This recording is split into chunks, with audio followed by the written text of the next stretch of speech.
განმეორებითი არჩევნები განმუხურისა და ჯიხაშკარის საამუბანზე. ირაკლი ჩიქოვანის საგანგებო განცხადება და ქართული ოცნებისა და ნაციონალური მოძრაობის კანდიდატები ერთმანეთის პირისპირ. თავისუფალი დემოკრატების კანდიდატი ნაციონალური მოძრაობის მხარდამჭერ კამპანიას ემიჯნება. ვინ და რა მიზნით ავრცელებს ინფორმაციას, თითქოს ირაკლი ჩიქოვანის საარჩევნო შტაბი ნაციონალური მოძრაობის სასარგებლოდ მუშაობს და რა ურთიერთბრალდებები ისმის მეორე ტურში მონაწილე პარტიების მხრიდან. რა თანხას ითხოვდა კანოეს და ჯომარდობის პრეზიდენტი დედაქალაქის მერიისგან. თბილისის კანოეკაიაკის გუნდის მივლინების დასაფინანსებლად და რატომ ვერ მოხერხდა ბიუჯეტიდან თანხის გაცემა. გახდა თუ არა მერიის უარის მიზეზი წინა საარჩევნო პერიოდში კანონით განსაზღვრული შეზღუდვები და როგორია სპორტისა და ახალგაზრდობის სამინისტროს პოზიცია. ფონდ ქართულ საჩუქარი ქარელის მუნიციპალიტეტს, აგრარული ბაზრობის პავილიონების კომპლექსი ასამდე სავაჭრო ადგილით. რა საფრთხის წინაშე იდგა ავტობანის სიახლოვეს თვითნებურად განლაგებული სავაჭრო ობიექტები და როგორ აფასებენ მოვაჭრეები ახალი ბაზრობის გახსნას. დოდარ სხილტლაძის რეპორტაჟი ქარელიდან.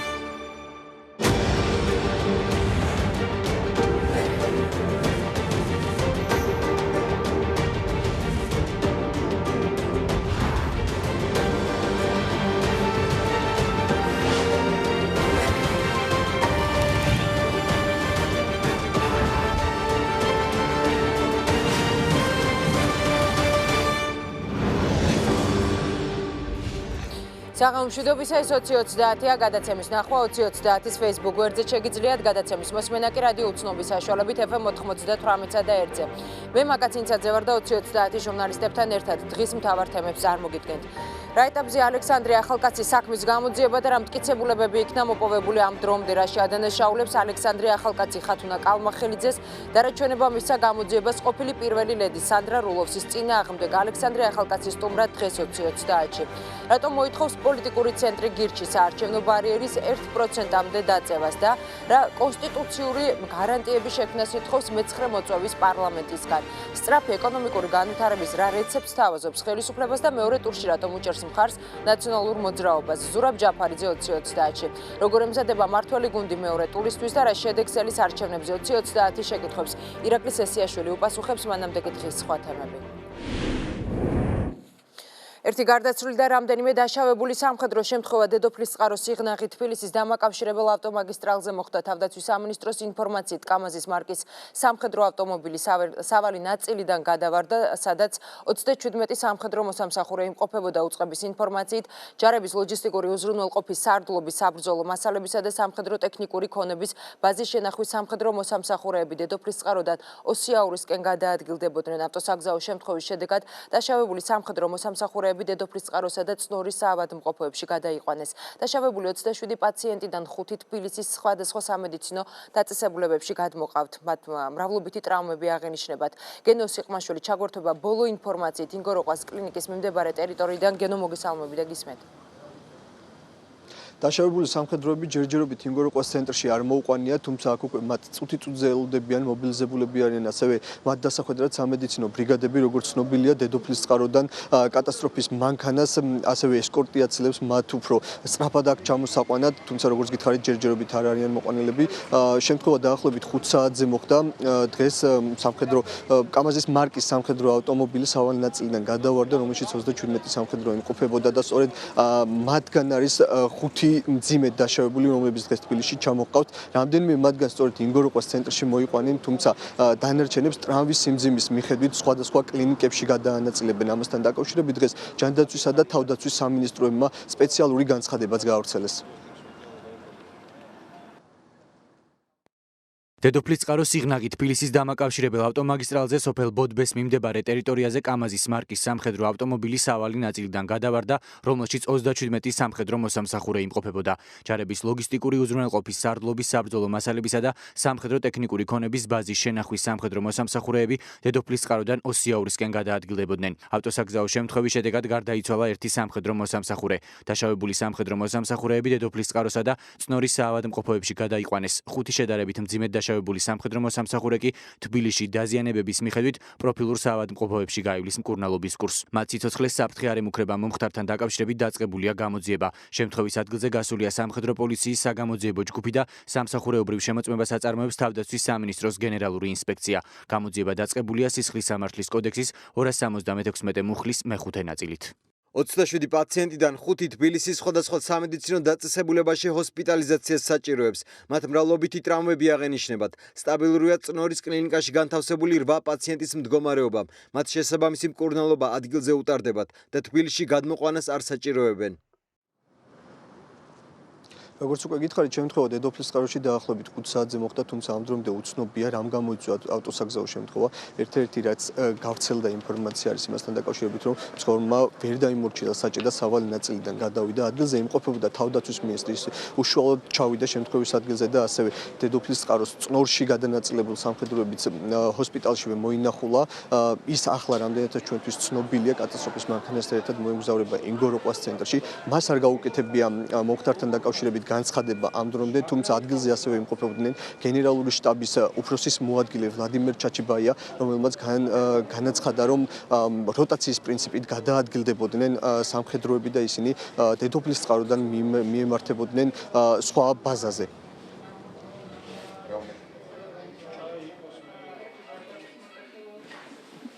ხორციელდებოდა ჩვეულებრივი როტაცია, ჩვენი სამხედროების გადაადგილება მიმდინარეობდა კამაზის ტიპის ავტომობილით დედოფლის წყაროდან უფლისციხის მიმართულებით, რადგანაც მოხდა ავტოსაგზაო შემთხვევა.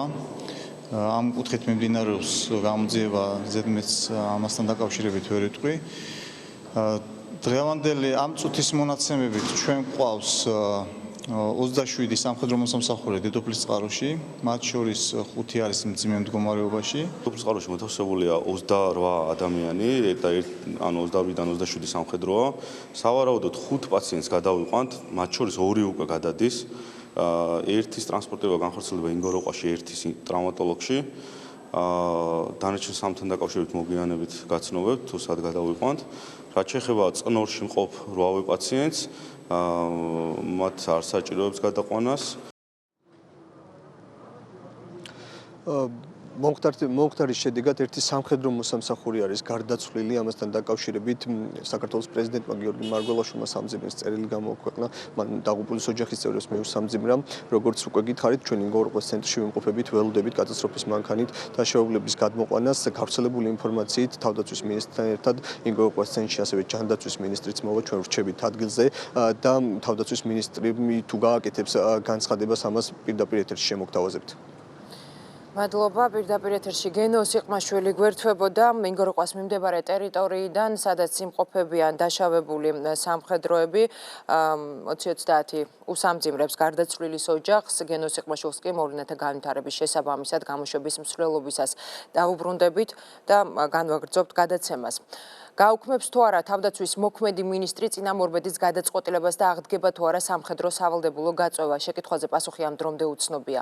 ლევან იზორია საკითხის შესწავლას განაგრძობს, საბოლოო გადაწყვეტილება კი საზოგადოებისთვის ცნობილი მას შემდეგ ახდება, რაც თავდაცვის მინისტრი ექსპერტებისა და არასამთავრობო სექტორის პოზიციას მოისმენს. როგორი გამოხმაურება მოხდა იზორიას განცხადება სამხედრო ექსპერტებისა და პოლიტიკური პარტიების მხრიდან დეტალებს ლიკა ალელიშვილი გაგვაცნობს. ლიკა, მოგესალმები და გისმენთ. დიახ, თავდაცვის მინისტრი არ აკონკრეტებს შეცვლის თუ არა მისი წინამორბედის თინა ხიდაშელის მიერ მიღებულ გადაწყვეტილებას წვევამდელთა გაწვევის შესახებ. თუმცა განმარტავს, რომ საკითხი უკვე შესწავლილი აქვს. თავდაცვის მინისტრის განცხადებით აღდგება თუ არა სამხედრო სავალდებულო გაწვევა, საზოგადოება ამის შესახებ მას შემდეგ გაიგებს, რაც ექსპერტებისა და არასამთავრობო სექტორის პოზიციას მოისმენს. მინისტრის თქმით, ის აპირებს საბოლოო გადაწყვეტილებას სწორედ არგუმენტების გაცვლის შემდეგ მიიღოს. ამასთან ლევან იზორია გეგმავს შეხვდეს უცხოელ კოლეგებსაც, რათა სხვა ქვეყნების პრაქტიკაც გაითვალისწინოს. ჯერ ჩვენ პოზიციებს ვაჯერებთ და შესაბამისად ყველას აზრი გვაინტერესებს, განსაკუთრებით ვინც ამ თემით არის დაინტერესებული, მხედველობაში მაქვს ექსპერტები, განსაკუთრებით მათ შორის ჩვენ საერთაშორისო კოლეგები, არასამთავრობო ორგანიზაციები და ბუნებრივია ამ აზრის შეჯერებით იქნება საბოლოოდ კონსენსუსით გარკვეული გადაწყვეტილება მიღებული. სამხედრო სავალდებულო გაწვევის წინააღმდეგი არიან თავისუფალი დემოკრატები. პარტიის აღმასრულებელი მდივანი ამბობს, რომ სავალდებულო გაწვევის გაუქმება მათი ყოფილი ლიდერის, თავდაცვის ყოფილი მინისტრის ირაკლი ალასანიას იდეა იყო. პარლამენტის თავდაცვისა და უშიშროების კომიტეტის თავმჯდომარე კი განმარტავს, რომ აუცილებელია შეიქმნას გარკვეული ჯგუფი, რომელიც ამ საკითხზე იმუშავებს და გადაწყვეტილების მიღება მხოლოდ ამის შემდეგ მოხდეს.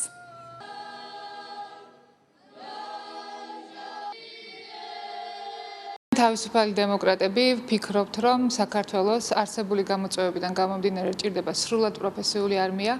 ეს გადაწყვეტილება ჯერ კიდევ 2012 წელს იქნა მიღებული თავდაცვის სამინისტროს მიერ, როდესაც ირაკლი ალასანია გახდა თავდაცვის მინისტრი. მე ვფიქრობ, რომ საქართველო არის მზად. საკითხი იმდენად გრძნობიარე, რომ მას ჭირდებოდა როგორც სამთავრობო, ისე საპარლამენტო და საზოგადოებრივ დონეზე განხილვა. ამიტომ ჩვენ ეს პროცესი უკვე დავიწყეთ ახალი მინისტრის მოსვლის შემდგომ. არის მთელი რიგი მოდელები, რომლითაც ჩვენ ვცდილობთ ერთის მხრივ წევანდელებს დისკომფორტი მოეხსნათ, მაგრამ მეორეს მხრივ სავალდებულო სამხედრო სამსახური მაქსიმალურად იყოს დაახლოებული თავდაცვის უნარიანობის უზრუნველყოფის საქმისადმი. ექსპერტები მიიჩნევენ, რომ სავალდებულო სამხედრო გაწევის გაუქმება კარგია, თუმცა ამისთვის საქართველო მზად უნდა იყოს. მათი თქმით, საჭიროა შეიქმნას ქვეყნის უსაფრთხოების სტრატეგია და სწორედ ამ სტრატეგიაში გაიწეროს ეს საკითხი. ამასთან მიიჩნევენ, რომ აუცილებელია ძლიერი რეზერვი და თავდაცვის სამინისტროსთვის ბიუჯეტის გაზრდა.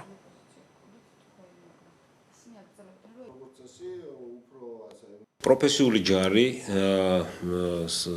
წვევამდელები და ასევე რეზერვი არის ის კომპონენტები, რომელზეც საქართველოს უნდა ააგოს თავისი თავდაცვის სისტემა.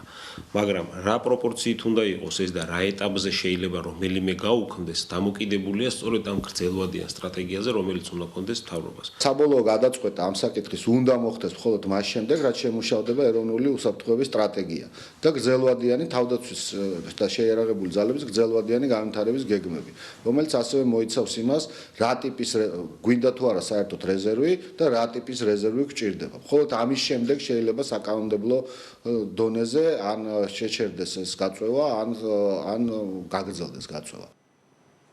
სავალდებულო სამხედრო გაწევა თავდაცვის ყოფილმა მინისტრმა თინა ხიდაშელმა 2016 წლის ზაფხულში შეაჩერა. მიმდინარე წლის შემოდგომაზე წვევამდელების გაწევა ინფრასტრუქტურის სამინისტროს საშუალებით მხოლოდ შინაგან საქმეთა და სასჯელ ახსრულების სამინისტროებმა მოითხოვეს და პროცესი ახლაც მიმდინარეობს.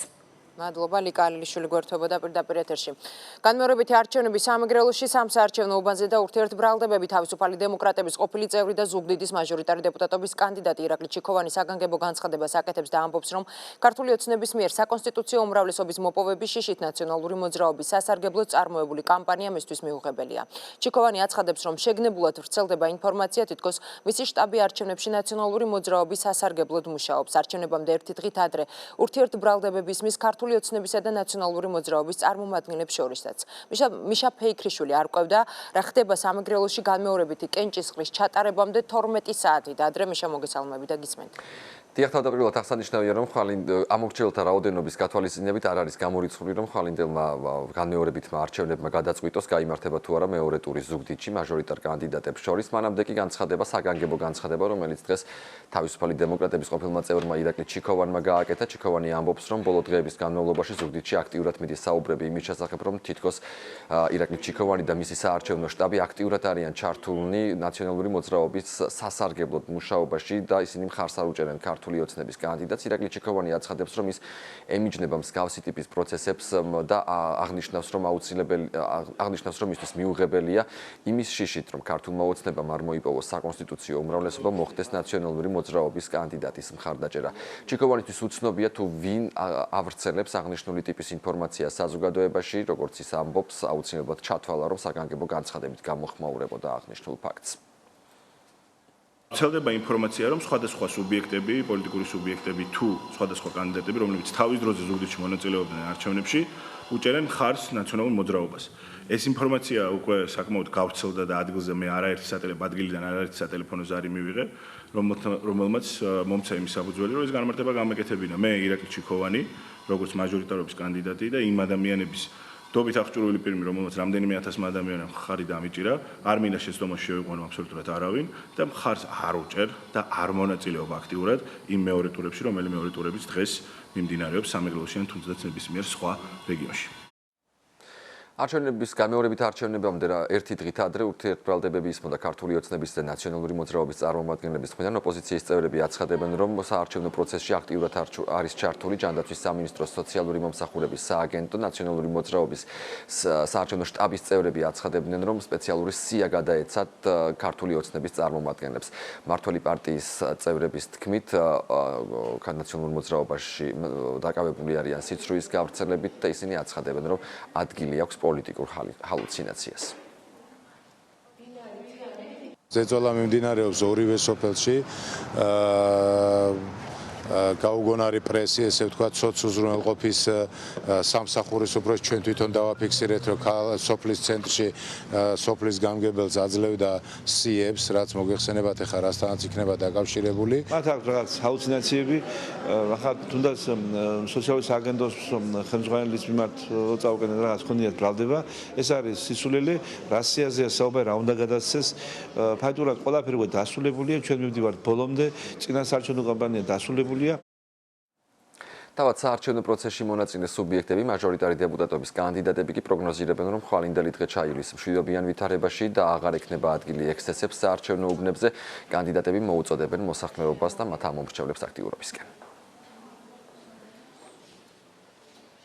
მე ნამდვილად დარწმუნებული ვიყავი და ვარ დღესაც, რომ მე პირველი ტური მოვიგე.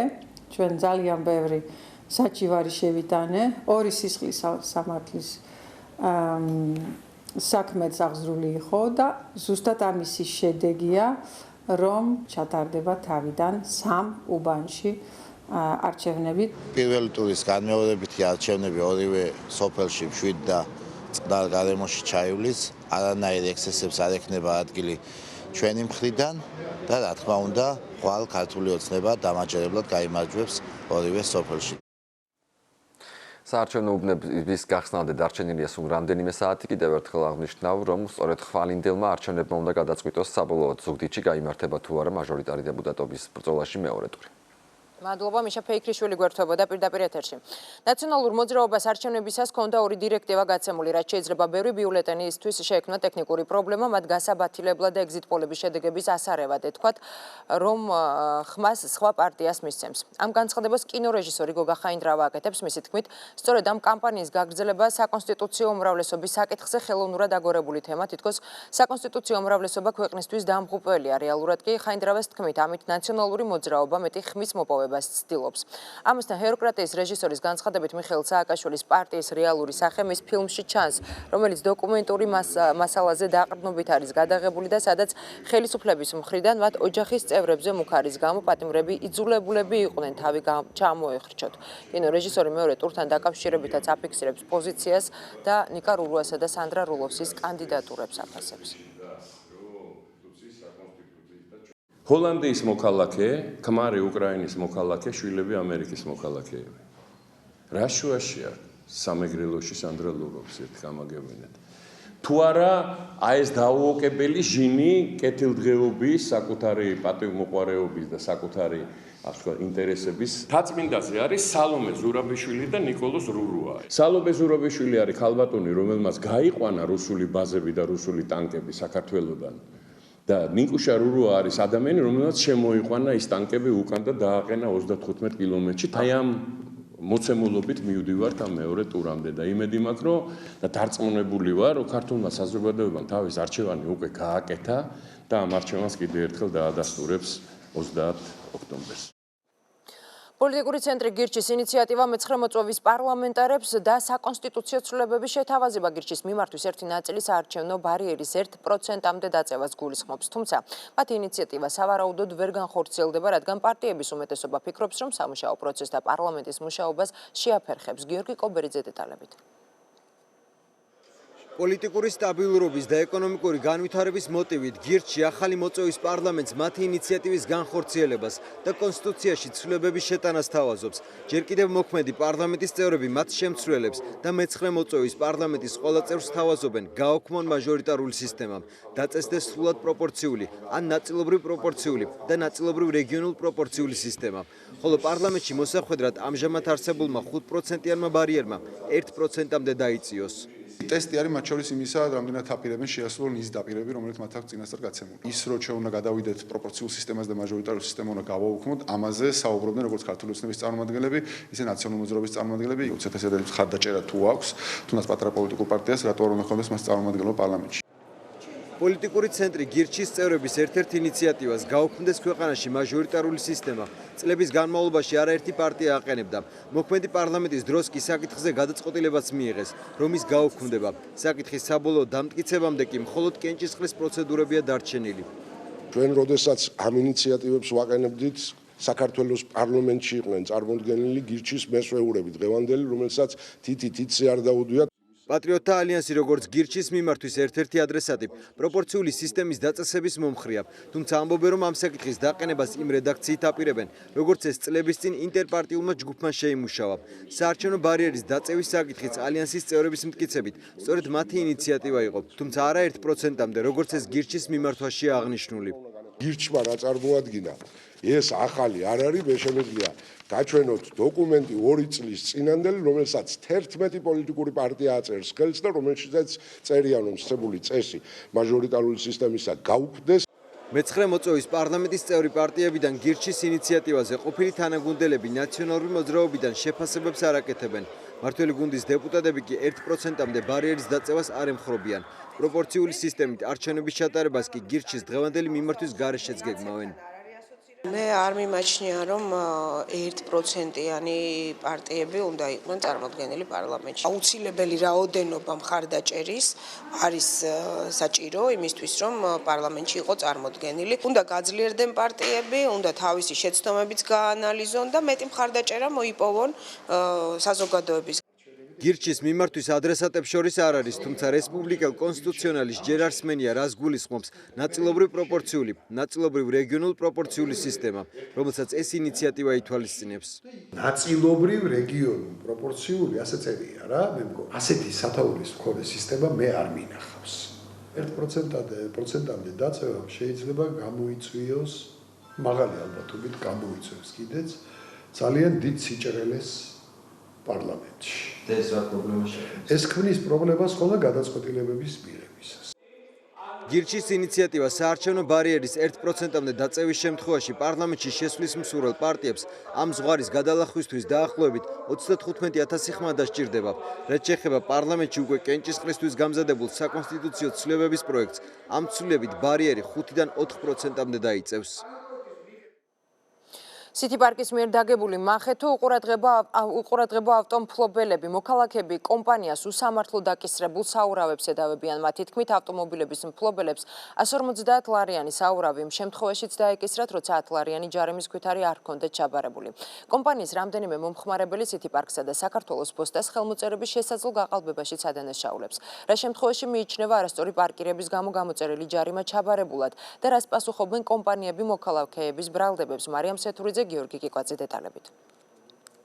ეს არის ქვითარი, რომელიც რეალურად სახში არ მოსვლია, მაგრამ მაინც გადავიხადე, რადგან არ მქონდა ამის გასაჩივრების დრო. გიორგი ჩოხელმა სიტიპარკის მიერ დაკისრებული 171 ლარის ოდენობის საურავი 19 სექტემბერს გადაიხადა, თუმცა ამბობს, რომ ჯარიმა ფოსტის წარმომადგენლისაგან არც მას და არც მის რომელიმე ოჯახის წევრს ჩაუბარებია. როდესაც სიტიპარკს დააურეკე და ვკითხე, ანუ ამ პრობლემის შემთხვევაში ვის უნდა მიმართო, მითხრეს, რომ ჩვენ გვაწვის ამ ყველაფერს საქართველოს პოსტა. აქედან გამომდინარე მიმართეთ საქართველოს პოსტას, რადგან საქართველოს პოსტამ სავარაუდოდ გადასცა მათ ინფორმაცია იმის შესახებ, რომ ეს ჯარიმა იყო ჩაბარებული და ანუ ხელმოწერაც იყო ამას. ძალიან ბევრი ადამიანს აქვს ამ ხელმოწერებთან დაკავშირებით პრობლემა და ეს არ უნდა დარჩეს ესე გამოუძიებელი. გიორგის მსგავსად თავს მოტყუებულად მიიჩნევს ბექა დიასამიძეც. არასწორი პარკირების გამო დაკისრებული 10 ლარიანი ჯარიმა, როგორც თავად ამბობს, არც მას ჩაუბარებია. თუმცა აღსრულების ეროვნული ბიუროდან მალევე შეიტყო, რომ მისი ანგარიშები სიტიპარკთან არსებული დავალიანების გამო დაყადაღდა. ეს ჯარიმები არ მომცვლი, არ ჩამებარებია რეალურად. აქ არის 4 ჯარიმაზე საუბარი 10 ლარიანზე, რომელიც სადღაც 192 ლარამდე გაიზარდა თავის აღსრულების ხარჯით. 150 ლარის საურავი დაეკისრა თითო ჯარიმა. ბოლო დროს მსგავსი ფაქტების გახშირებაზე საუბრობს ადვოკატი ემზარ პაქსაძე. იურისტი განმარტავს, რომ სიტიპარკი მომხმარებელ საურავებს უსამართლო დაკისრებს და მოქალაქეებისათვის დაგებულ მახეში სავარაუდოდ საქართველოს პოსტის წარმომადგენლებიც არიან ჩართულები. სიტიპარკის ხელში არის დღეისათვის როგორც ჩვეულებრივი საჯარო მოქმედების, დაჯარიმების 10 ლარიანის, ასევე სასამართლო ფუნქციად შეიძლება ითქვას. რამდენიმე შემთხვევა არსებობს, პოსტის თანამშრომლები თითქოს და ჩააბარეს, მოიტანეს კონვერტით ჯარიმე. სიტიპარკში აცხადებენ, რომ ჯარიმის ადრესატამდე მიტანას ქვეკონტრაქტორი კომპანიები ახორციელებენ და კომპანია სწორედ კურიერების მიერ მიწოდებული ინფორმაციის მიხედვით ხელმძღვანელობს. სიტიპარკის საზოგადოებასთან ურთიერთობის სამსახურში განმარტავენ, რომ ჯარიმა ჩაბარებულად ითვლება იმ შემთხვევაშიც, თუ ავტომფლობელი მის ჩაბარებაზე უარს აცხადებს. თუ ავტომფლობელი ამას დაეკისრა საურავი, ჩვენ ვთხოვთ ასეთ ავტომფლობელებს, რომ დაწერონ განცხადება პოლიციაში და აღიძრა სისხლის სამართლის საქმე ხელმოწერის გაყალბებასთან დაკავშირებით. ჩვენ ხო გითხარით არ ვარიგებთ ამ წერილებს, არიგებს სხვადასხვა საფოსტო კომპანიები და შესაბამისად ჩვენც გვინდა რომ ჯეროვანი მომსახურება მივიღოთ. საქართველოს ფოსტაში კი აცხადებენ, რომ გზავნილი შიგთავსი კურიერისათვის უცნობია. შესაბამისად, რაიმე სახის დაინტერესება მისი მხრიდან ადმინისტრაციული ჯარიმის ჩასაბარებლად გამორიცხულია. პოსტის გენერალური დირექტორი გზავნილზე ადრესატის ხელმოწერის გაყალბებას გამორიცხავს. ელექტრონულად ხდება ონლაინ რეჟიმში დაფიქსირება ადრესატის ხელმოწერას, რაც გამორიცხავს შესაძლებლობას, რომ ადრესატის ხელმოწერის გარეშე გაჩნდეს ხელმოწერა. რუკი ადრესატი არ იბარებს გზავნილს, ეს ჩვენ საფოსტო რეგულაციების მიხედვით ჩაბარებულ გზავნილად გვეთვლება, ამიტომ ინტერესი ამ შემთხვევაში საქართველოს პოსტისთვის რომ ჩაიბარა თუ არ ჩაიბარა და ხელი მოაწერა თუ არ მოაწერა ნაკლებად გვაქვს. City Park დედაქალაქში ავტომობილების პარკირებას 2007 წლიდან არეგულირებს. დაჯერიმების შემთხვევაში მანქანის მფლობელს 150 ლარის ოდენობის საურავი ჯარიმის ჩაბარებიდან 30 დღის ვადაში ეკისრება. კანოეს ფედერაციის პრეზიდენტი დავით ქაცარავა თბილისის მერიას უპირისპირდება. მიზეზი მერიის მიერ კანოეს ფედერაციისთვის 2350 ლარის გადარიცხვაზე უარი გახდა. თანხა კი, როგორც ქაცარავა განმარტავს, ფოთში კანოეს გუნდის გამგზავრებისთვის იყო საჭირო. თბილისის მერიაში ქაცარავას ბრალდების საპასუხოდ ამბობენ, რომ თბილისის მერიას გაუთვალისწინებელი ხარჯის გაღება მოუხდა. სწორედ ამის გამო ვერ მოხდა ფედერაციისთვის თანხის გადარიცხვა. თუმცა მერიის წარმომადგენელთა თქმით, მათთვის ფინანსური მხარდაჭერა არაერთხელ აღმოუჩენიათ. რეზი ხუციშვილი დეტალებით. კანოეს და ჯომარდობის ფედერაციის პრეზიდენტი დავით ქაცარავა თბილისის მერიას უპირისპირდება. საუბარია ფოთში ჩასატარებელ საქართველოს თასზე თბილისის კანოე კაიაკის გუნდის ბივლინებასთან დაკავშირებით. მოთხოვნილი თანხა 2350 ლარი იყო, თუმცა როგორც აცხადებს მერიამ თანხის გამოყოფაზე უარი უთხრა. თბილისის მერიამ უარი განაცხადა თბილისის ნაკრების დაფინანსებაზე 2350 ლარის ოდენობით, რათა გუნდი გამგზავრებულიყო ფოთში საქართველოს თასის ასე ვთქვათ გათამაშებაზე კანოე კაიაკში. მიუხედავად იმისა, რომ რიოს ოლიმპიადის შემდეგ ალბათ ყველას კარგად გახსოვთ, იყო დაპირება მთავრობის მხრიდან, პრემიერ-მინისტრის მხრიდან, რომ კანოეს სხვაგვარი ამიერიდან ყურადღება მიექცეოდა. ქაცარავას ბრალდებებს დღესვე მერიის განათლების, სპორტისა და ახალგაზრდულ საქმეთა საქალაქო სამსახურის უფროსი გამოეხმაურა. ირაკლი გილავას განცხადებით, მერიამ ქაცარავას რამდენიმე ღონისძიება დაუფინანსა, ამჯერად კი უარი ბიუჯეტში თანხის არარსებობის გამო ეთქვა. წლის განმავლობაში ჩვენ მოგვიწია გაუთვალისწინებელი და დამატებითი ხარჯის გაღება ძალიან მნიშვნელოვანი ღონისძიებისთვის, რომელიც ეხება ძლეოსნობის სოფლიო ფედერაციას. შესაბამისად, გარკვეული სიმწირე გაჩნდა ბიუჯეტის ამ კვარტალში, ეს ჩვენ ოქტომბრის თვეში აუხსენით მას და მომავალში ვაპირებთ, რომ ის დანაკლისი, რაც ზოგადად გარკვეულ ფედერაციებს ჭირდება დავეხმაროთ, არჩევნების შემდგომ კანონმდებლობის შესაბამისად ჩვენ გავიტანთ ამ საკითხს საკრებულოზე და არჩევნების შემდგომ დავეხმარებით. 5 ჯერ აქვს მას მომართული მერიისთვის და 5 ჯერ დახმარებია თბილისის მერია კონკრეტულად ფედერაციის. სპორტის სამინისტროს ინფორმაციით, კანოეს ეროვნულ ფედერაციას 2012 წელს 10, 2013 წელს 41000, 2014 წელს 48000, 2015 წელს 152000 გამოიყო, უკვე 2016-ში კი კანოეს ფედერაციამ სამინისტროდან 155000 ლარი მიიღო. მთლიანობაში 2012 წლიდან დღემდე სამინისტროს მიერ კანოეს ფედერაციისთვის ჩარიცხული თანხა 387000-ია. კანოეს ფედერაციის და თბილისის მერიის დაპირისპირება სპორტის და ახალგაზრდობის საქმეთა სამინისტროს გამოეხმაურა. სპორტის დეპარტამენტის უფროსის ირაკლი დოლაბერიძის თქმით, ფოთში გასამართი ტურნირის დაფინანსების თხოვნით დავით ქაცარავამ მათაც მიმართა, თუმცა ვადების დაგვიანებით. ეს მოთხოვნა შემოტანილი არის სამინისტროს მიერ დამტკიცებული ბრძანების ვადების დარღვევით, თუმცა შემდგომ დღესში იქნა შემოტანილი ფედერაციის მიერ ახსნა განმარტებითი ბარათი, რომ ეს მოხდა დაგვიანებით და ეს არის მსვლელობაში მიცემული და ამ ხრივ პრობლემა არ იქნება. ქაცარავას განცხადებით, ფოთში გუნდის გამგზავრების ხარჯი თავად გაიღო. თბილისის მერიაში კი აცხადებენ, რომ მუდამ მზად არიან როგორც კანოეს, ასევე სპორტის სხვა სახეობებს ფინანსური მხარდაჭერა გაუწიონ. ბოლო 9 თვის განმავლობაში საქართველოს აეროპორტებით 2.181.000 მგზავრმა ისარგებლა. მგზავრთა ნაკადი წინა წლის ანალოგიურ მაჩვენებელთან შედარებით 23%-ით გაიზარდა. როგორ აისახება ეკონომიკაზე მგზავრთა ნაკადის მზარდი მაჩვენებელი, რას გეგმავს ეკონომიკის სამინისტრო და როდის მიიღებს პირველ მგზავრებს თბილისის საერთაშორისო აეროპორტის მოფრენის ახალი ტერმინალი. ნიკა მუგბანიანი, სერგი ბარამიძე დეტალებით. ჩვენ საქართველოში უკვე 2 კვირაა მიმყოფებით. აქ მეგობრები ყავს და თქვენს ქვეყანას უკვე მეორედ ვსტუმრობთ. ფილგონამი საქართველოში მეგობრებთან საქმიანი ვიზიტით იმყოფებოდა და პარალელურად ქვეყნის დათვალიერებაც მოასწრო. საქართველოს ფანტასტიკურია, ჩვენ აქ მშვენიერი ადგილები ვნახეთ. ჩვენ განსაკუთრებული ბუნება გაქვთ. ყველაზე მეტად ბორჯომი მოგვეწონა ულამაზესი მთებით. როცა საქართველოს ვსტუმრობთ, ყოველთვის კარგ დროს ვატარებთ. ფილგონამის მსგავსად საქართველოს აეროპორტებით ბოლო 9 თვის განმავლობაში 2.191.000-მა საერთაშორისო და ადგილობრივმა მოგზაურმა ისარგებლა.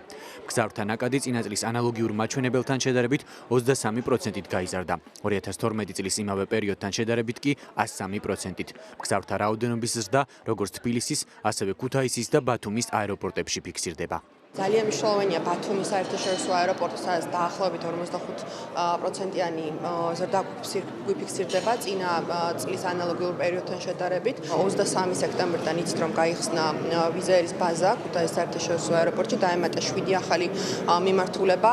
ჯამში 23 სექტემბრიდან მოვემსახურეთ დაახლოებით 13,000-ზე მეტ მგზავრს. თბილისის საერთაშორისო აეროპორტში ამ ეტაპზე 33 ავიაკომპანია ოპერირებს, რომლებიც ავიარეისებს 20 ქვეყნის 40 მიმართულებით ასრულებენ. აქ მგზავრთა ნაკადის ზრდას მომავალშიც პროგნოზირებენ, რადგან ბაზარზე 3 ახალი ავიაკომპანია შემოდის, რომლებიც ავიარეისებს მიმდინარე წლის ნოემბრიდან შეასრულებენ. ნოემბრიდან ჩვენ გვეყოლება უკვე სამი ახალი ავიაკომპანია, პირველში 2 და 27-ში რეისებს შეასრულებს თურქმენეთის ავიახაზები, პობედა რუსული ავიაკომპანია როსტოვის მიმართულებით და ასევე დართეირი, ეს არის უკრაინული ავიაკომპანია. ჩვენ ყავდა დელეგაცია საუდის არაბეთიდან. ჰქონდა საკმაოდ ისეთი ნაყოფიერი შეხვედრა, პროდუქტიული და ისინი გეგმავენ ჩამოსვლას ერთ თვეში უკვე კონკრეტული გეგმებით. მგზავრთა ნაკადის მონაცემების პრეზენტაციას ეკონომიკის მინისტრი ესწრებოდა. დიმიტრი ქუმსიშვილმა მგზავრების რაოდენობის მატებასთან ერთად გაზრდილ ტვირთბრუნვაზეც ისაუბრა და განაცხადა, რომ გაზრდილი მონაცემები ქვეყნის ეკონომიკაზე დადებითად აისახება. აეროპორტების განვითარება არის ჩვენი ქვეყნის ერთ-ერთი მნიშვნელოვანი პრიორიტეტი. თქვენ მოგეხსენებათ, რომ ამ როლაურში ჩვენ სულ რამოდენიმე ხნის წინ უკვე გავხსენით ასაფრენ-დასაფრენი ზოლი, თუმცა შემდეგ წელს ჩვენ ნამდვილად გვაქვს ასევე საკმაოდ ამბიციური გეგმები სხვა რეგიონალური აეროპორტების ასევე მშენებლობის და გახსნის, რამაც ხელი უნდა შეუწყოს ჩვენი ქვეყნის ტურისტული პოტენციალის განვითარებას, როგორც შიდა ტურიზმის, ასევე საერთაშორისო ტურიზმის მიმართულებით. ვიცე-პრემიერმა ისიც განაცხადა, რომ საქართველოს მთავრობა ახალი აეროპორტების მშენებლობას საქართველოს რამდენიმე რეგიონში გეგმავს. რაც შეეხება თბილისის საერთაშორისო აეროპორტს, ახალი ტერმინალის მშენებლობა აქ დღესაც მიმდინარეობს და საერთაშორისო სტანდარტების მოფრენის ტერმინალი მგზავრების მიღებას 2017 წლის 1 სექტემბრიდან შეძლებს. სოფელ რუისთან მდებარე აგრარული ბაზრობის პავილიონების კომპლექსი ფონდმა ქართუმ ქარელის მუნიციპალიტეტს გადასცა. კომპლექსში, რომელიც 3 პავილიონს აერთიანებს, 100-მდე სავაჭრო ადგილია. ავტომაგისტრალის გასწვრივ აშენებულ პავილიონებში ადგილობრივებს სოფლის მეურნეობის პროდუქტის გაყიდვა უსაფრთხო და კომფორტულ გარემოში შეეძლებათ. რუისში აგრარული ბაზრის მოწყობის საჭიროება მას შემდეგ გაჩნდა, რაც ავტობანის სიახლოვეს მოსახლეობის მიერ თვითნებურად განლაგებული სავაჭრო ობიექტების საავტომობილო ტრანსპორტისათვის სახიფათო ზონად გადაიქცა და ავტოსაგზაო შემთხვევები გახშირდა. ნოდარ სხირტლაძის რეპორტაჟი ქარელის რაიონიდან. დიმიტრი კუთხაშვილი იმ ადგილს არჩევს, სადაც რამდენიმე დღეში მოწეული ხილის რეალიზაცია უნდა დაიწყოს. აგრარული ბაზრობის პავილიონების კომპლექსი, რომელიც ავტომაგისტრალის გასწვრივ ქარელის მუნიციპალიტეტის სოფელ რუისში გაიხსნა, მის გარდა კიდევ 100-მდე ადგილობრივს მოემსახურება. ამბობს, რომ ვაჭრობისთვის მთავარი მიმზიდველი გარემო და დაბალი გადასახადია, რასაც რუისის ბაზრობის პავილიონების კომპლექსი სრულად აკმაყოფილებს. ალბათ ხვალიდან ზეგიდან უკვე ხალხი, როდესაც უკვე ოფიციალურად გაიხსნება და იქნება საშუალება რომ მოვიდეს და დადგეს ხალხი, დადგებიან, იმიტომ რომ დაემთხვა შემოდგომას, რომელიც მოსავალი გვაქვს უკვე და არ არის აუცილებელი ყველა მივაჭროს აქ საკუთარ მოსავალს გაყიდიან ხალხი და ძალიან დიდი ხელშეწყობა იქნება და ძალიან კარგი იქნება. სოფლისთვის გაკეთა ძალიან კარგი რამე. გლეხით ამისთავად უკვე გაჭირდა ტრანსპორტირება, ჩატანა. ადგილზე ჩამოვა რეალიზაციას გაუკეთებს. სოფელ რუისთან აგრარული ბაზრობის მოწყობის საჭიროება მას შემდეგ გაჩნდა, რაც ავტობანთან მოსახლეობის მიერ თვითნებურად განლაგებული სავაჭრო ობიექტები საავტომობილო ტრანსპორტისა და ფეხით მოსიარულეთათვის სახიფათო ზონად გადაიქცა. სავალ ნაწილთან სიახლოვის გამო გახშირდა ავტოსაგზაო შემთხვევები. ამის გამო ქარელის მუნიციპალიტეტმა ფონდ ქართუს აგრარული ბაზრობის პავილიონების მოწყობის თხოვნით მიმართა. ქართუს მიერ აშენებული ბაზრობის კომპლექსი უზრუნველყოფილია წყალმომარაგებით, კანალიზაციითა და ელექტროენერგიით. ავტოსადგომი 70 მანქანას იტევს, ხოლო მისასვლელი გზა ავტობანზე მოძრავი ტრანსპორტისა და პავილიონში მოვაჭრეებისათვის ავარიის საფრთხეს გამორიცხავს. კომპლექსი დასრულებისთანავე ქარელის მუნიციპალიტეტს საჩუქრად გადაეცა. აქ შექმნილი არის ყველა წინაპირობა და კომფორტი, მათ შორის შეზღუდული შესაძლებლობის მქონე პირთათვის და ჩვენს მოსახლეობას ერთის მხრივ შეიძლება რომ თავისი პროდუქციის რეალიზაცია მოახდინონ კომფორტულ პირობებში, ხოლო ჩვენს მოქალაქეებს შეეძლებათ რომ უსაფრთხოდ შეიძინონ აღნიშნული პროდუქცია. ის გარემოვაჭრეები, რომლებიც ვაჭრობას სოფელ რუიში უშუალოდ ავტობანის სიახლოვეს ეწევიან, პავილიონის კომპლექსში გადასვლას არ ჩქარობენ. ჩემთვის მისაღები არ არის, იმიტომ აქ გვირჩევნია. სახლი აქ აქვს, ტერიტორია აქ ცხოვრობ, ტერიტორიულად და იქ ნამდვილად არ გვაქვს გადასვლა, რომ იქ ჩეკი იქნება, ის იქნება და აქ თითო კორკაპი შოულებთ, რაღაცა ისიც ბანკში შეგვაქვს. შოულებთ ყველაფერი ბანკში მიდის და იქ ნახდათ არაფერი არ დარჩება. აგრარული ბაზრობის პავილიონების კომპლექსის ფუნქციონირებას ქარელის მუნიციპალიტეტი დაარეგულირებს. ქარელის გამგებლის ზაზა გულიაშვილის განცხადებით, საბაზრო კომპლექსი მოგებაზე ორიენტირებული არ იქნება და მოვაჭრეებისთვის იმ რაოდენობის გადასახადი დაწესდება, რაც მხოლოდ მისი მოვლა პატრონობისთვის იქნება საკმარისი. ერთი რამე გადაწყვეტილია, რომ გზაზე განლაგებული მოსახლეობა, რომელიც რეაქციის ქვეშ განამდა, წვიმაში და ქარში ესე ვაჭრობენ თავიანთ პროდუქციას ყიდიან, ის მოსახლეობა აუცილებლად დადგება. აგრარული ბაზრობის კომპლექსი 3 პავილიონისგან შედგება, რომელთაგან 2 უკვე დასრულებულია და ექსპლუატაციისთვის მზადაა, ხოლო კომპლექსის ერთი ნაწილი ნოემბრის ბოლოსათვის გაიხსნება. ურეკის დასახლება წვერმაღალას ფონდმა ქართულ საბავშვო ბაღი აუშენა. 25 ბავშვზე გათვლილი თანამედროვე შენობა აღჭურვილია ავეჯით ბავშვებისთვის ადაპტირებული სველი წერტილებით, სამზარეულოთი, ხანძარ-საწინააღმდეგო წყალგამწვენდი და გათბობის სისტემებით. საბავშვო ბაღმა სრულფასოვანი ფუნქციონირება უკვე დაიწყო. ფონდი ქართულს დაკვეთით წვერმაღალას საბავშვო ბაღის მშენებლობა ასოციაცია ატუმ შეასრულა. ატუმ საბავშვო ბაღის მთელი კომპლექსი მშენებლობის უფლების მიღებიდან 2 თვეში ააშენა. რეკორდულად მოკლე ვადაში აშენებული ბაღი ფონდმა ქართულ ზურგეთის მუნიციპალიტეტს აჩუქა. ბაღის მშენებლობა 9 მილიონი ლარი დაჯდა.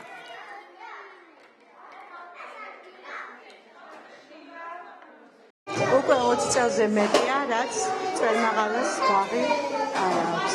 გაკეთდა უდიდესი სამომავლო საქმე, იმ დიდი ფუნდამენტი დაიდო იმ მომავალი ბავშვებისა, რასაც ჩვენი მომავალი თაობა ჰქვია.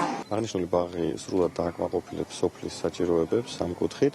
გათვლილი არის დაახლოებით 30 ბავშვისთვის, აღჭურვილი არის ყველა სათანადო აღჭურვილობით, ინვენტარით.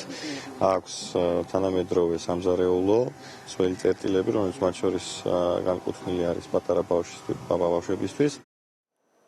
ქუთაისში ერთ-ერთი ყველაზე დიდი ქუჩის რეაბილიტაცია დასრულდა. განახლებული ნიკეას ქუჩა რეგიონული განვითარებისა და ინფრასტრუქტურის მინისტრმა გახსნა. პროექტის ფარგლებში სრულად განახლდა გზის საფარი და გამოიცვალა მიწისქვეშა კომუნიკაცია.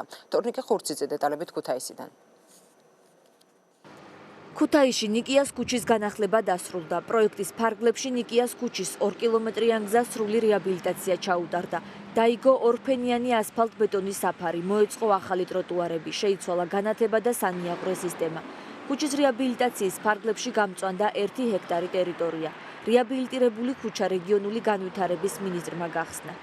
თვლი რომ არა მარტო სატრანსპორტო თვალსაზრისით, არქიტექტურის თვალსაზრისით ქუთაისმა ძალიან მოიგო რომ ეს ქუჩა გაკეთდა. თუმცა წეგანაც აღვნიშნე რომ ეს მხოლოდ 1/3-ია იმ გზისა, რომელსაც მომავალი წლის აპრილში ვპირდებით ჩვენ ქუთაისლებს. იქ დაახლოებით 17 მილიონამდე ჯდება გზა ავტობანიდან აი ამ მონაკვეთამდე, რომელიც დასრულდა. პროექტის განხორციელების დროს შეიცვალა აბსოლუტურად ყველა მიწისქვეშა კომუნიკაცია, რაც ძალიან მნიშვნელოვანი იყო. გამყოფი ზოლი, სიჩქარის მარეგულირებელი კუნძულები განთავსდა და შესაგამწვანდა. ნიკია ქუთაისში ერთ-ერთი ყველაზე დიდი და გადატვირთული ქუჩაა. წლების განმავლობაში ამორტიზებული გზა და გაუმართავი ინფრასტრუქტურა ადგილობრივების პრობლემა იყო. დაზიანებული გზა საგზაო მოძრაობას აფერხებდა, რაც საცობების მიზეზი ხდებოდა. ასევე ხშირი იყო ავტოსაგზაო შემთხვევები. კარგია, ძალიან გაკეთდა, თავისთავად ცხადია, ძალიან ლამაზია და უმაღლეს ზონაზე გაკეთებულია სხვადასხვა. უკიდურეს მდგომარეობაში იმყოფებოდა ნიკიას ქუჩა წლების განმავლობაში, არანაირი ტრანსპორტს არ უნდა და აქ შემოსვლა ტაქსიც არ ჩამოდიოდა. დღესდღეობით მართლაც უპრეცედენტო შემთხვევა მოხდა და ეს საშვილო საქმე გაკეთდა. პროექტის ღირებულება 7 მილიონ ლარს აჭარბებს, თანხა მსოფლიო ბანკმა გამოყო. სარეაბილიტაციო სამუშაოების დასრულება 2017 წლის მაისში იგეგმებოდა, თუმცა მუნიციპალური ფონდისა და კონტრაქტორი კომპანიის მიერ სამუშაოების დაჩქარებულად შესრულების შედეგად ის უკვე წელს დამთავრდა. ჩვენი უწყება გახლავთ განმახორციელებელი ორგანო, ეს თანადაფინანსებულია მსოფლიო ბანკის მიერ. ჩვენ ეს პროექტი დავასრულეთ, ერთ-ერთი ღირსეს შესანიშნავი პროექტი გახლავთ ჩვენი უწყების, ეს პროექტი დავასრულეთ უფრო ადრე და არ ვიცი, ძალიან გამორჩეულია ასევე ხარისხითაც. ამ ეტაპზე აქტიურად მიმდინარეობს იმონაკვეთის სარეაბილიტაციო სამუშაოები, რომელმაც ერთმანეთს ნიკიას განახლებული ქუჩა და ქუთაისთან გამავალი ავტობანი უნდა დააკავშიროს. ამ სამუშაოებისთვის 17 მილიონი ლარი დაიხარჯება და ქალაქს კიდევ ერთი დამატებითი შემოსასვლელი ექნება. სხვისი სახლი ასე ქვია ფილმს, რომლის ჩვენებაც ქუთაისში აკაკი წერეთლის სახელობის უნივერსიტეტში შედგა. რუსუდან გლურჯიძის ფილმი 1990-იან წლებზე მოგვითხრობს და აფხაზეთის ომს ეხება. ქართველებისა და აფხაზებისთვის მტკივნეული თემა რეჟისორმა მაყურებელს, როგორც თავად ამბობს, განსაკუთრებული სიფრთხილი და რეალური სიუჟეტი წარუდგინა. ფილმმა საერთაშორისო ასპარეზზე წარმატება უკვე მოიპოვა. ფილმი კარლოვი ვარის კინოფესტივალის გამარჯვებულია. ირაკლი აკობია დეტალებით. მე დევნილი არ ვარ, მაგრამ მეც 90-იანელი ვარ. ლამფის მბჟუტავი შუქით განათებული მოგონებებით. მახსოვს ომიანობის უცნაური განცდა. მახსოვს როგორ დასრულდა აფხაზეთში საომარი მოქმედებები. მახსოვს მოჩვენებითი სიმშვიდე. ასე აღწერს რუსუდან გლურჯიძე დღიურში. საქართველოში ყველაზე მტკივნეულ პერიოდს. საომარ მოქმედებებს საქართველოს ერთ-ერთი ყველაზე ლამაზი კუთხის აფხაზეთის დაკარგვა მოჰყვა. სწორედ ეს განცდა და მოგონებები აღწერა რეჟისორმა საკუთარ ფილმში. ჩემი ძალიან დიდი სურვილი იყო პირველ რიგში, რომ მეჩვენებინა არა თბილისის მაყურებლისთვის, არამედ თბილისის გარეთ და რამით ქუთაისი არის დიდი კულტურული ცენტრი, დიდი ტრადიციებით და პლუს ქუთაისის უნივერსიტეტი, ეს ძალიან საპატიოა ჩემთვის და ძალიან საინტერესო ასეთი პირველი ტესტი ქართული მაყურებლის. ის რაც ფილმის სხვისი სახლის გმირებმა განიცადეს აფხაზეთიდან დევნილებისთვის კარგად ნაცნობი ისტორიაა. ფილმის სიუჟეტი ომში ფიზიკურად გადარჩენილი ორი ოჯახის შესახებ მოგვითხრობს. ისინი იკავებენ ნაჩქარევად გამოთავისუფლებულ სახლებს, მაგრამ მშვიდობიან გარემოში ახალი ცხოვრების დაწყება არ შეუძლიათ. მიუხედავად იმისა, რომ ყველაფერი წარსულში მოხდა, აფხაზეთი არასდროს უნდა დაგვავიწყდეს. ასე აფასებენ აფხაზეთიდან დევნილები ფილმის დახურული ჩვენების შემდეგ სხვისი სახლის სიუჟეტს. 24 წელი გავიდა, მაგრამ ეხლა ფილმს რო უყურებდი, თითქოს 24 წუთის წინ დავტოვე ჩემი სახლი და ისეთი შეგრძნება მაქვს, რომ ჩემს სახლზეა გადაღებული. რეჟისორმა საკმაოდ კარგად წარმოაჩინა მაშინდელი საქართველოს გასაჭირი და ძალიან დიდი იმედი მაქვს, რომ მნიშვნელოვან წარმატებას მიაღწიოს. რუსუდან გლურჯიძის ფილმის პირველი ჩვენება საქართველოში აკაკი წერეთლის სახელობის სახელმწიფო უნივერსიტეტში ქუთაისის მერიის კულტურის სამსახურის ინიციატივით შედგა. ფილმის სხვისი სახლი არაერთი საერთაშორისო პრიზის მფლობელია. ფილმი ძალიან წარმატებული საფესტივალო ცხოვრების ფაზაშია, შეიძლება ასე ითქვას. გარდა ამისა, შერჩეული არის საქართველოს სახელით ოსკარის სელექციისათვის და ალბათ ფილმი სწორედ იმ თემებს ეხება, რომლებიც ძალიან აქტუალურია და რომლებიც ხშირად მეორდება ქართულ ყოველდღიურობაში. ქართველი რეჟისორის რუსუდან გლურჯიძის ნამუშევარი კარლოვი ვარის კინოფესტივალზე საუკეთესო ფილმად დასახელდა. სხვისი სახლი აგრეთვე საქართველოს სახელით ოფიციალურად წარდგენილია ოქროს გლობუსისა და ოსკარის სელექციაზე ნომინაციაში საუკეთესო უცხოენოვანი ფილმი. ახლა რეკლამის შემდეგ ყოფილი პატიმრის სკანდალური ისტორია 2030-ში დაგველოდეთ. რა ეტაპზეა ალექსანდრე ახალკაცის საქმის გამოძიება და რა მტკიცებულებები იქნა მოპოვებული ამ დრომდე? რაში ადანაშაულებს ალექსანდრე ახალკაცი ხათუნა კალმახელიძეს და რა ჩვენება მისცა გამოძიებას ყოფილი პირველი ლედის სანდრა რულოვსის წინააღმდეგ? ალექსანდრე ახალკაცის სტუმრად 2030-ში.